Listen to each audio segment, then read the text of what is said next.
Hi, my name is Sophie, and I'm from Ohio. In my small town, I was known as the kid with the perfect mom. She raised me alone after my dad left us, and she was so stunning that she became a famous model. Everyone admired her beauty and strength. Mom loved looking and being perfect.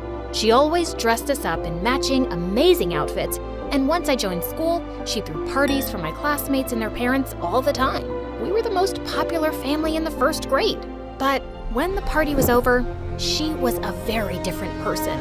She was obsessed with doing crazy skin routines and clicking pictures. If I wanted to hang out with her, she would make me join her dumb photos. One time, she actually dressed up as Mary and I was her little lamb. She posted that photo all over the internet. For weeks, whenever I spoke to people in school, they just said, "Bah!" No way I was hanging out with Mom anymore. I had plenty of friends to spend time with, even after that embarrassing lamb photo. I was always off at sleepovers with my friends, until one day, when I was in the second grade, Mom gave me some bombshell news. "I'm pregnant. I'm gonna have a baby." I screamed with excitement. "I'm gonna be a big sister?" "Yes." "Who's her dad?" "Not important." When baby June was born, I held her in my arms and refused to let go. Mom threw a massive party at home to celebrate her, and everyone fell in love with her adorable blue eyes and curly hair. But as June grew up, I realized something was wrong with her.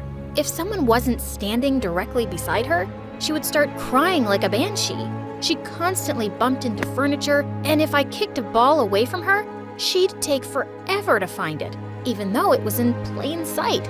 We took her to a doctor and found out that she had no vision in the center of her eye. She could only see on her sides. Her condition was called Stargardt disease, and unfortunately, it didn't have a cure. Eventually, she had to get her the bulky glasses. They didn't fix her vision completely, but they helped. I got ready for big sister duty. I chose June's outfits every day, walked her to school, and destroyed anyone who dared to look at her wrong. None of the kids in June's class wanted to be friends with her, so I asked Mom to throw a party for her classmates, just like she used to for me. But Mom said, "I'm too busy with work. Besides, June has you. She doesn't need anyone else."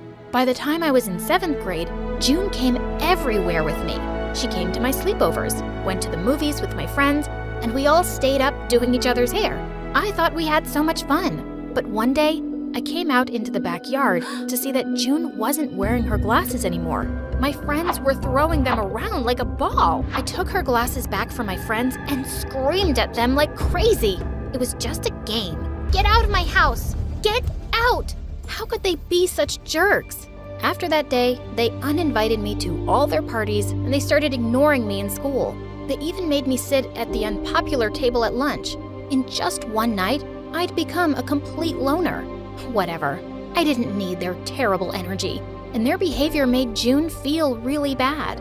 One day, I saw her talking to some kids in the neighborhood without her glasses on. When I asked her to wear them, she threw them at me. "No, I'm finally making friends." "June, you could get really hurt." "Go away, Soph." She ran away from me and started crossing the street. A car was coming really fast and it was gonna hit her. I just knew it. I flew towards her, but I was too slow. Just as I prepared for the worst, a boy suddenly grabbed June and pulled her off the road. I was so relieved, my knees melted. The boy placed June before me and gave me his hand. "Are you okay?" "Are you an angel?" "Excuse me?" Hello." I got myself together and thanked him for his help. His name was Philip, and he was the bravest person I'd ever met. He was new to our neighborhood, and he was going to join our school. We became friends instantly, like puzzle pieces fitting together. And the best part? He was amazing with June. He was never mean to her, and he said her glasses made her look like a cool superhero. When I was in the 10th grade, Philip asked me to be his girlfriend, and I said yes faster than the speed of light. I was so excited for my first relationship. But the only problem was that we never got time alone. June was always with us, and while we loved her, it did make some of our dates pretty awkward. When I asked Mom to find a babysitter, she said, "Wow, Sophie, I didn't realize you were tired of your sister." I am not. I just want one night to myself. And if this babysitter bullies June, then what? What if she clicks pictures of her and posts them all over the internet? That's not gonna happen. Are you sure? I remembered my cruel friends and had to bite my tongue. June and I continued to be attached at the hip until one day when something awesome happened. She got invited to a sleepover by some girls in her class. I really want to go by myself. Pretty please? Yes, this was perfect timing. There was a massive party at my friend's house that night, and the whole school was going to be there. I dropped June off at her friend's house and joined Philip at the party. I'd been there for only an hour when suddenly the music turned off. I looked up to see Mom standing on stage. Sophie, where are you? Mom, June just got into a huge fight at a friend's house. How could you put a party over your own sister? You're so selfish. My jaw hit the floor. The whole school was watching as Mom marched me back to her car where June was sitting in tears. Why would you get into a fight?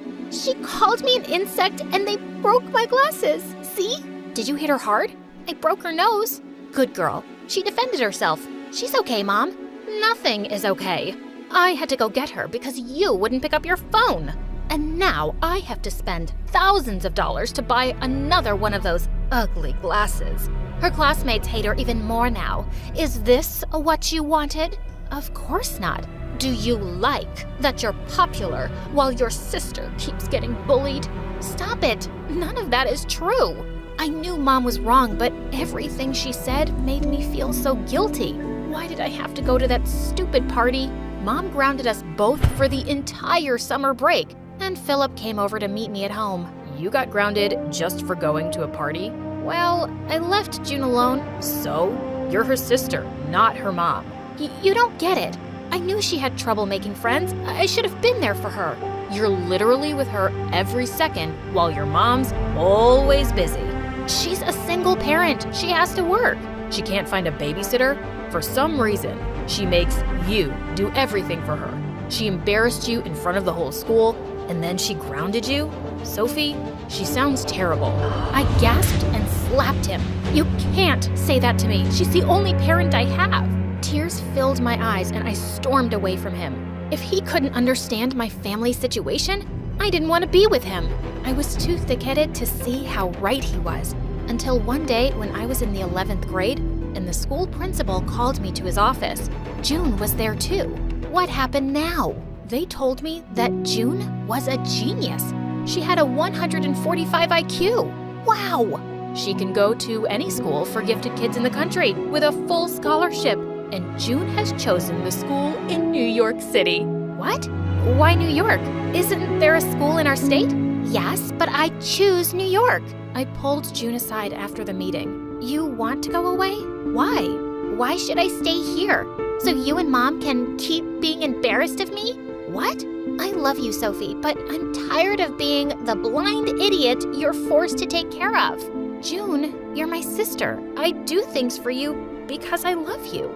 I've seen you lose friends and boyfriends for me, while Mom acts like I don't even exist. I'm sick of being a burden. I'm leaving. You and Mom can finally be free. I was numb with shock. June was gonna be alone? In another state? My relationship with Mom was beyond repair, and June was packing up all her stuff. Everything in my life was falling apart. One day, June brought me to her room, and Philip was sitting inside. What is this? I'm leaving now, and you're Sophie's next best friend, so stop fighting. Work it out. She locked us in her room, the little minx. Well, you were right. My mom is a terrible person, and I was an idiot. You weren't an idiot. You were the only one who was nice to June, and I was horrible to you. I'm so sorry, Philip. You were dealing with a lot, Sophie. I understand. And June's leaving now? I just don't know how she's gonna live without me. I feel scared. She'll be fine. Look at this. He showed me the pamphlets and website for the school, and once I calmed down, the place looked amazing. They had so many fun activities, and there was a whole section just for differently abled students. Some kids in the photos were wearing glasses just like June's. Suddenly, I knew I had to let her go. When June came back to her room, I pulled her into a tight hug. I wish I could keep you with me forever. But I think this school is a good choice. You deserve better than this stupid town. Really? I just wanted to stop being a burden to you. Don't you dare call yourself that again. You were never a burden to me, June. You'll always be the greatest gift I ever got. Oh, Sophie, I love you. I love you more. I love you most.